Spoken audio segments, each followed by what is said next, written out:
Hey guys, I hope you're all doing well.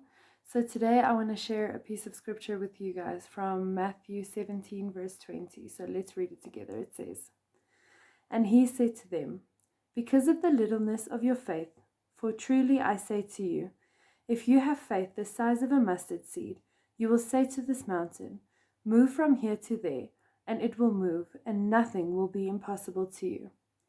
So this is a really powerful piece of scripture, and I'm sure most of you have heard it before. I mean, there's so many people that have spoken about having faith the size of a mustard seed and nothing will be impossible to you. But for me personally, most of the blessing comes out when you read past these famous popular scriptures, when you read the next verse that comes after it. So today I want to focus on verse 21. And it actually starts with a but. So let's read it together. It says, "But this kind does not go out except by prayer and fasting." So this is incredible because they're basically telling you how to have faith like a mustard seed. It's telling you that you won't be able to have this faith if you don't have prayer and fasting. So let's take a look at these two very powerful words. So the first one is prayer. What is prayer? Prayer is basically the way in which you communicate with God. So it's how you tell him about what's going on, it's how you tell him how amazing he is, it's how you ask for his forgiveness, it's how you ask for his guidance. It's basically just that communication. And I know a lot of you are sitting out there and you have no idea how to pray. So if you are feeling like that today, then I want to tell you it's a lot like meeting someone incredible for the first time. You are probably uncomfortable and maybe even a little awkward, and you'll probably bladder something out that's completely silly.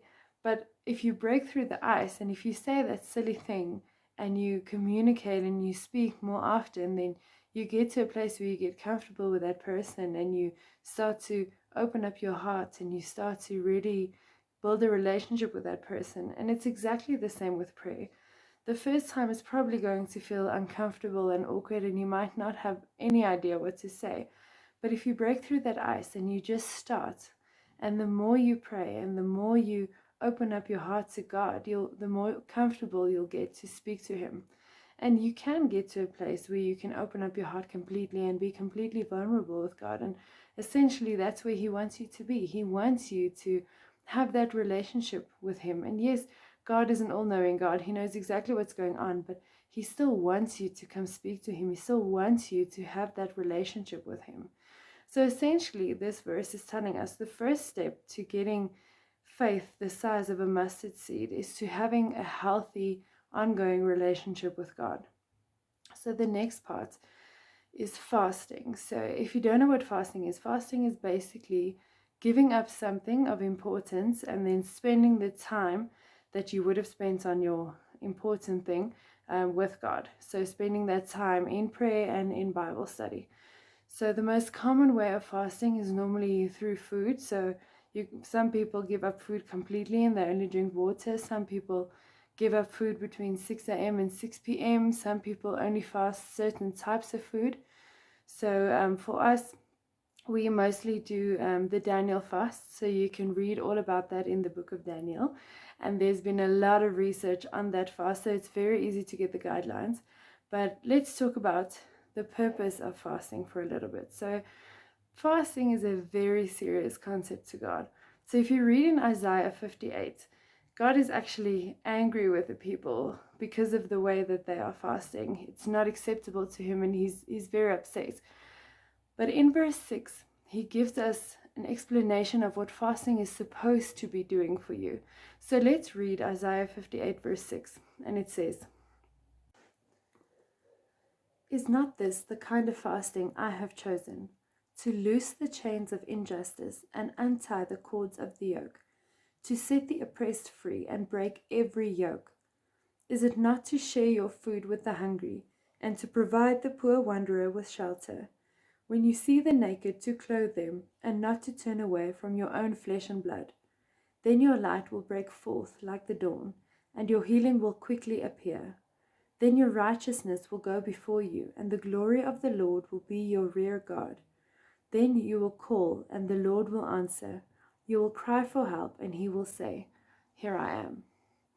This is a very powerful piece of scripture because he's basically giving you a recipe on how to break free from your bondages and how to get your healing. So if you are in a place of bondage or in a place where you desperately need God's healing, or you desperately just need God's guidance and you need to hear from him, then you need to start praying and you need to start fasting. And if you're unsure of how to start fasting, you're welcome to start the Daniel fast. It is a biblical fast, and it's a fast that we have done quite a few times. And I can honestly tell you, we start every year with the Daniel fast. And every year we have a whole list. So we make up a list and we say, God, this is what we are fasting for. These are the bondages that we need broken. And these are the healings that we need to receive from you. And these are the things that we need your guidance on. And I can tell you, we are now in June. And every single thing on our list for this year, God has already come through. He's already broken the bondages. He's already sent us the promises, everything that we fasted for. God has already come through for us, and the year is not even over yet. So I can honestly testify to you that prayer and fasting is such a powerful force. It's a way that God respects. And fasting, you don't just give up something. It's like you completely move away from your old ways, from your sinful nature, and it's a way to cleanse yourself.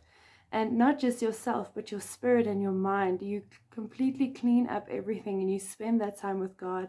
And it's like a reset button.